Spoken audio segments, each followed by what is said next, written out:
ये सवाल शहला से अक्सर पूछा जाता है। एक सेकंड रोहित, मैंने आपको नियम समझाया, उस नियम को आप प्लीज फॉलो कीजिए। शहला से ये सवाल पूछा था कन्हैया आपसे भी कि भाई आपकी पढ़ाई खत्म क्यों नहीं हो रही? आप तो जवाहरलाल नेहरू यूनिवर्सिटी में ऐसा डेरा जमा के बैठ गई हैं कि वहां से हट ही नहीं रही। जेएनयू की हवा में, उन जंगलों में, उन ढाबों में ऐसा क्या है कि शहला रशीद उसको छोड़ना ही नहीं चाहती? देखिए, क्योंकि आप लोग टैक्स देने वाले हैं, हम लोग भी टैक्स देने वाले हैं। हर चीज पे जीएसटी, स्टेट जीएसटी सब कुछ लगता है, हम लोग भी टैक्स देते हैं। मैडम बोलने दीजिए प्लीज। शैला को एक सवाल किया गया पढ़ाई लिखाई को लेकर। राहुल कंवल ने कहा कि शैला की पढ़ाई खत्म क्यों नहीं हो रही है, क्यों वो चिपक गई है, क्या जेएनयू की हवाओं में या उस जंगल में, उन वादियों में ऐसा उसको क्या मिल रहा है कि वो वहां चिपक के रह गई है। इस पे शैला ने शुरुआत ऐसे करी, बोलने दो, हम भी टैक्स देते, जीएसटी हम भी भरते हैं। अब पहली बात तो बेटा तू मेरी सुन ले कि है ना, जेएनयू में 3 वक्त का मुफ्त का खाना तोड़ती हो तुम। सुबह का ब्रेकफास्ट, दोपहर का लंच और रात का डिनर, ये तीनों टाइम का खाना तुम मुफ्त में ठूस रही हो हम टैक्स पेयर्स की कमाई पर। तो तुमने तो कहीं से जीएसटी पे ही नहीं किया। रहा सवाल गरीबों के जीएसटी पे करने का, और तुम अपने आप को एक कश्मीरी गरीब घर की बेटी बताती हो, तो तुम्हारे पेरेंट्स को भी जीएसटी पे करने की जरूरत नहीं है। क्योंकि जीएसटी में जो गरीब इंसान खाता है, आटा, चावल, दाल, घी, तेल, चीनी, चाय, दही, दूध, ये सब कुछ टैक्स फ्री किया गया। यहां तक कि कुछ बिस्किटें भी टैक्स फ्री करी गई है ताकि तुम जैसे गरीब लोगों को तकलीफ ना हो। हाँ, वो अलग बात है कि शैला रशीद को किसी मॉल में से जाके ब्रांडेड कपड़े खरीदने हैं और फिर इसको जीएसटी देने में तकलीफ हो रही है, तो वो अलग बात है।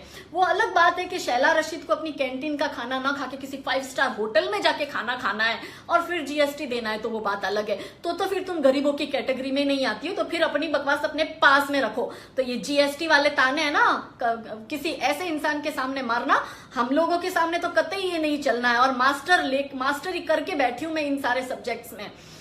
फिर इस बंदी ने जो इसको असल बात कही गई थी, फिर ये असल बात पे, इसको जीएसटी के नाम पे टोंट मारना था, इसलिए इसने टोंट मारा।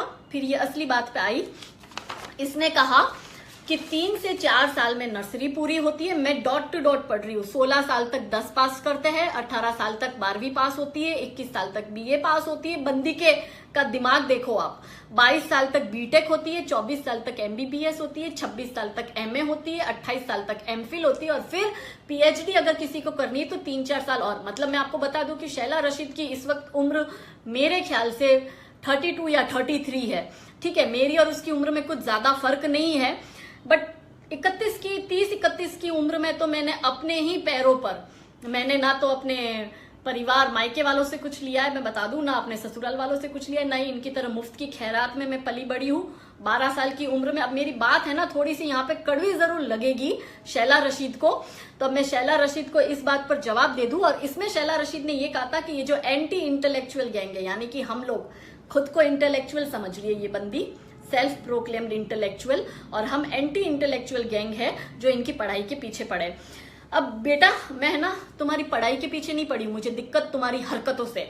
इनकी हरकतें पहले आप सुन लो, और उसमें फिर मैं आज थोड़ा सा कड़वा बोलूंगी। बेशक शैला रशीद, हार्दिक पटेल और कन्हैया कुमार जैसे मुफ्तखोरों को बुरा भी लगेगा, पर लगे तो मेरी बला से, क्योंकि सच बोलने में तो मैं, जैसे हार्दिक पटेल बोलता है ना कि वो किसी के बाप से नहीं डरता, तो हम लोग भी जब तुम गलत करके किसी के बाप से नहीं डरते हो, तो हम सच करके तो बाप के बाप से भी नहीं डरते। तो अब तुम सुनो, इन लोगों को दोस्तों 75% अटेंडेंस जेएनयू में कंपलसरी कर रहे, उससे दिक्कत है। उसके सामने ये लोग जेएनयू यूनिवर्सिटी के कैंपस में नहीं होते, ये आपको जंतर मंतर पर ज्यादा दिखाई देंगे। ये पढ़ने के बहाने पढ़ाई नहीं करते, ये क्या करते मैं आपको बताती हूँ। शैला रशीद को चाहिए कि 75% अटेंडेंस ना भरे, हम लोगों के पैसों पे वो पढ़ाई करे, पढ़ाई के नाम पर मटर गश्तियां करे, बकायदा बोल रही हूँ मैं, जाओ चौड़े में। ये चाहती है कि ये लिव इन रिलेशनशिप वाला जो इनका प्रोटेस्ट है वो चले, मतलब कि ये चाहती है कि पढ़ाई के नाम पर वहां पे पढ़ना वढ़ना तो एक साइड में रहा, जंतर मंतर पर बैठते हैं, लिव इन रिलेशनशिप के प्रोटेस्ट करते हैं। फिर इन्होंने किस ऑफ लव प्रोटेस्ट किया, शायद किसी को नहीं पता होगा किस ऑफ लव प्रोटेस्ट किया है। तो किस ऑफ लव प्रोटेस्ट इन्होंने ये किया था कि जितनी भी पब्लिक प्लेस है दिल्ली में, वहां जाके जेएनयू के छात्र और छात्राएं खुले में स्मूच करेंगे। मैं शैला रशीद को ये कहना चाहती हूँ कि बेटा तू हमारी बच्चियों को बिगाड़ रहे हो, तुम्हें अगर स्मूच करना है, मैं तो कहती हूँ स्मूच क्या, तुम खुले में नंगे हो जाओ, पर सबसे पहले अपने घर में जाओ, अपने माँ बाप के सामने, क्योंकि जो तुम दुनिया को दिखाने निकले हो पहले अपने घर में अपने घर वालों को इकट्ठा करके अपने माँ बाप के सामने तो करो उस लड़के या लड़की के साथ स्मूच। नंगा होके घूमना है तो घर में तो पहले नंगे हो जाओ अपने माँ बाप के सामने, फिर दुनिया में किसी और के पेरेंट्स के सामने अपनी ये गंद लेके जाना।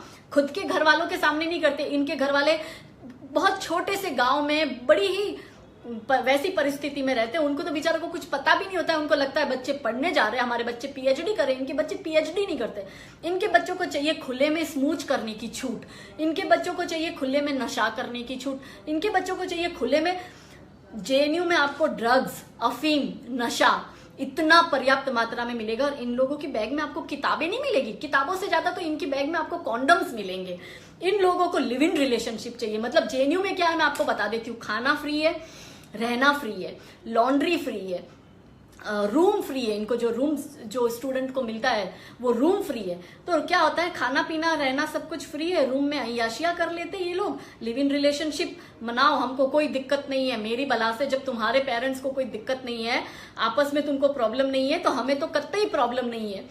फिर ये चाहते हैं कि इनको फिर हम बोले भी ना, और ये पढ़ाई तो कर ही नहीं रहे। इसके अलावा ये सारी हरकतें तो करते, देशद्रोही हरकतें भी करते हैं। इनकी हरकतें होती है कि ये अफजल की बरसी मनाते हैं, ये भारत की बर्बादी के नारे लगाते हैं। ये कश्मीरी शैला रशीद चाहती है कि कश्मीर को आजाद कर दिया जाए। तो बेटा, इतनी कश्मीर की आजादी की तुम्हें पड़ी है तो हम हिंदुस्तानियों के पैसों पे क्यों पल रही हो? जाओ ना और पाकिस्तान से पैसे मांगो ना तुम, और करो अपनी पढ़ाई पूरी। हमारे पैसों पर पलते हैं, हमारे टुकड़ों पर पलते हो, और हमारे बाप बनने की तुम कोशिश करते हो। तो शैला रशीद, तुम्हारी तो कोई औकात ही नहीं है। जिस दिन अपनी औकात बना लो ना, उस दिन ये बात करना। और तुम्हारी जो ये गंद है ना, पढ़ने जाते ना तो हम लोग सपोर्ट करते, तुम पढ़ाई नहीं करते हो, पढ़ाई के नाम पे तुम गंद मचाते हो। तुमको चाहिए ये सारी आजादी। समाज में तुम लोग ने पूरी गंद मचा के रखी हुई है, बच्चियों को बिगाड़ के रखा हुआ है। वहां पे जॉब की तरह चिपक गई हो, लीच की तरह तुम चिपक गई हो, और फिर बोलती हो कि हाँ सबको सीट नहीं मिल रही, क्योंकि तुम जैसे लोग सालों से उस सीट को हथिया के बैठे हो, उस पर कब्जा करके बैठे हो। तो जो डिजर्विंग स्टूडेंट है उसको भी सीट नहीं मिलती है। और फिर बड़े चौड़े में होकर ये शैला रशीद ट्वीट करती है कि इसका वाइवा का एग्जाम पोस्टपोन्ड हो गया है, तो भक्तों हमारी, और तुमको इस बार का टैक्स भरना पड़ेगा हमारी फीस के लिए। इतने बेशरम, इतने निकम्मे, इतने निठल्ले।